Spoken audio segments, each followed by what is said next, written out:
सुप्रभात, जय हिंद, जोहार दोस्तों। आज हम पढ़ेंगे संविधान के महत्वपूर्ण अनुच्छेद जो एग्ज़ाम में आते ही हैं, हर एक एग्ज़ाम में आते हैं, जिसमें भी जीएस पूछे जाते हैं, एग्ज़ाम में जरूर आते हैं। तो हम लोग स्टार्ट करते हैं। इम्पोर्टेंट अनुच्छेद 1, राज्यों तथा यूटी का संघ, मतलब राज्यों तथा जो केंद्र शासित प्रदेश है उसका संघ है, ठीक है, उसका उल्लेख है। अनुच्छेद 5 से 11 तक नागरिकता का उल्लेख है। आप लोग नागरिकता अच्छे से पढ़ लीजिएगा, हम उसमें भी एक वीडियो ला देंगे क्योंकि उससे आते ही हैं प्रश्न। अनुच्छेद 14, विधि के समक्ष समता और विधि का समान संरक्षण भी इसी में है, ठीक है। अनुच्छेद 17, अस्पृश्यता का अंत, छुआछूत का जो अंत है ना वो।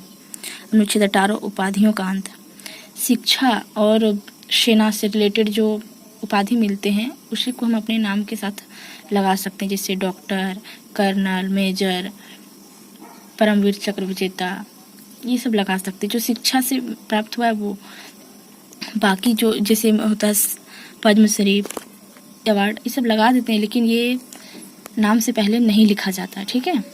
कर्नल हम लोग लिख सकते हैं, मेजर लिख सकते हैं जिसको मिला हुआ है, डॉक्टर जो उपाधि प्राप्त किए हैं उन्हें वो लिख सकते हैं अपने नाम से पहले, बट पद्मश्री अवार्ड, पद्म भूषण, भारत रत्न प्राप्त करता वो अपने नाम से पहले नहीं लिख सकते हैं। अनुच्छेद 19 में अनुच्छेद 19 से 6 भाग है, ठीक है। अनुच्छेद 19 से 1, विचारों की अभिव्यक्ति की स्वतंत्रता है, इसी में प्रेस की स्वतंत्रता, झंडा फहराने की स्वतंत्रता है। अनुच्छेद 21, प्राण या दैहिक स्वतंत्रता का अधिकार है, ठीक है। हम लोग देखेंगे अनुच्छेद 21 का 2002 के संविधान संशोधन अधिनियम के तहत इसे 2002 संविधान संशोधन अधिनियम 86वां संविधान संशोधन हो रहा था, तो उसमें शिक्षा का अधिकार जोड़ा गया था। अनुच्छेद 24, शोषण के विरुद्ध अधिकार। अनुच्छेद 25, अंतःकरण की स्वतंत्रता, धार्मिक स्वतंत्रता, हम अपने अंतर मन से किसी धर्म को अपना सकते हैं, लेकिन किसी के दबाव में आके, किसी लालच में आके नहीं अपना सकते हैं, ठीक है। अनुच्छेद 32, संवैधानिक उपचारों का अधिकार, इसी में रिट जारी करते हैं। यदि हम लोग की कोई मौलिक अधिकार छीन जाती है तो हम सुप्रीम कोर्ट में केस कर सकते हैं इसके खिलाफ, तो वो अनुच्छेद 32 में संवैधानिक उपचारों का है, जिसमें जो भीमराव अम्बेडकर ने इसे संविधान की आत्मा कहा है, ठीक है। अनुच्छेद 37, डीपीएसपी अपरिवर्तनीय है, डीपीएसपी का उल्लंघन पर कोई कोर्ट नहीं जा सकते हैं, फिर भी डीपीएसपी लागू होता है। ये डीपीएसपी है कि सरकार को जैसे मौलिक अधिकार हो गया, इन सब चीज़ों को ध्यान में रखते हुए कानून बनाने की अनुमति दी जाती है, लेकिन डीपीएसपी यदि उल्लंघन करते हैं तो हम कोर्ट नहीं जा सकते हैं। अनुच्छेद 38, लोक कल्याणकारी राज्य का निर्माण करना। अनुच्छेद 39, ये निःशुल्क विधि सहायता। अनुच्छेद 40, ग्राम पंचायत का गठन। अनुच्छेद 44, समान नागरिक संहिता। अनुच्छेद 47, पोषण। अनुच्छेद 50, कार्यपालिका न्यायपालिका का पृथक्करण। ये कौन से काम कार्यपालिका का है, कौन से काम न्यायपालिका का, उसका पृथक्करण किया जाता है। अनुच्छेद 51, अंतर्राष्ट्रीय शांति स्थापना, विदेश नीति। अनुच्छेद 51, मौलिक कर्तव्य, फंडामेंटल राइट। 42वां संविधान संशोधन अधिनियम 1976 में ये लागू हुआ, सरदार स्वर्ण समिति के सिफारिश पर, इंदिरा गांधी की सरकार थी उस टाइम। अनुच्छेद 52, राष्ट्रपति। अनुच्छेद 53, राष्ट्रपति की कार्यपालिका शक्ति। 54, निर्वाचन मंडल। 55, निर्वाचन विधि। अनुच्छेद 56 में कार्यकाल। 60, शपथ, राष्ट्रपति को शपथ कौन दिलाता है, कमेंट बॉक्स में आप लोग जरूर बताइएगा। अनुच्छेद 61, महाभियोग। अनुच्छेद 63, उपराष्ट्रपति। 64 में क्या है, राज्यसभा का पदेन सभापति होगा। ये प्रश्न में आते हैं, बहुत बार आए हैं कि उपराष्ट्रपति राज्यसभा का पदेन सभापति, जो उपराष्ट्रपति है राज्यसभा का पदेन सभापति होते हैं, उन्हें उपराष्ट्रपति के तौर पर 1 रुपया भी वेतन नहीं मिलता, उन्हें राज्यसभा के सभापति के तौर पर ही वेतन मिलते हैं। अनुच्छेद 71, कोई भी चुनाव विवाद का निपटारा सुप्रीम कोर्ट करेगा। यदि कोई चुनाव का विवाद हो गया है, राष्ट्रपति हो, उपराष्ट्रपति हो, तो गया सुप्रीम कोर्ट में ही निवारण हो गई है। अनुच्छेद 72, क्षमादान, राष्ट्रपति की जो क्षमादान की शक्ति है, आप लोगों को पता हो कि मृत्युदंड की क्षमादान केवल राष्ट्रपति महोदया ही माफ कर सकती है। अनुच्छेद 76, महान्यायवादी। अब पढ़ेंगे और आगे। अनुच्छेद 108, संयुक्त बैठक, आज तक 3 बार हो गई है संयुक्त बैठक।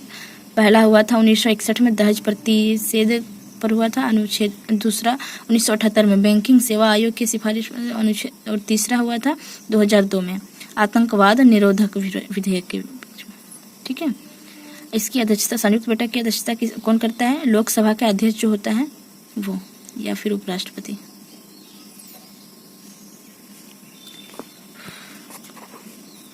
अनुच्छेद 109 धन विधेयक। लोकसभा में प्रस्तुत करते हैं धन, केवल लोकसभा में ही धन विधेयक प्रस्तुत किया जा सकता है, राज्यसभा में धन विधेयक को प्रस्तुत नहीं किया जा सकता। अनुच्छेद 110 धन विधेयक।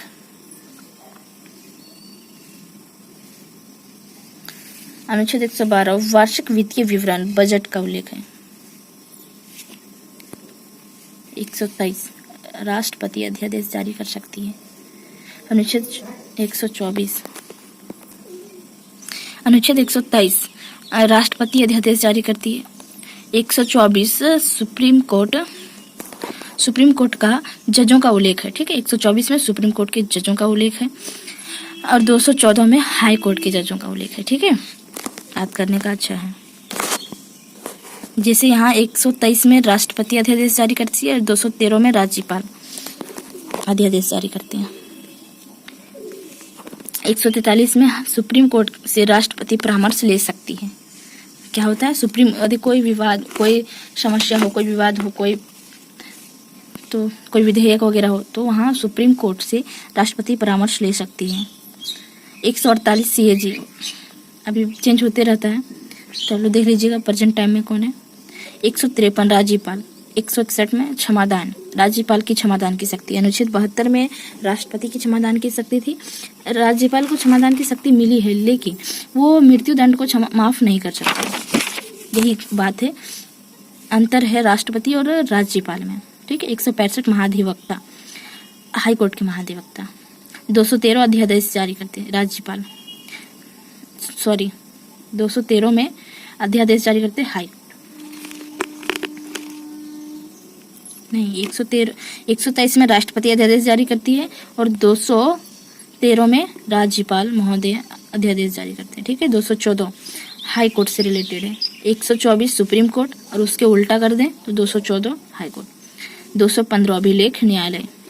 अनुच्छेद 13 में सुप्रीम कोर्ट का अभिलेख न्यायालय था, तो 226 में 215 में अभिलेख न्यायालय है हाई कोर्ट का। 226 रीट जारी करेगा हाई कोर्ट, अनुच्छेद 32 के तहत रीट जारी करेगा सुप्रीम कोर्ट।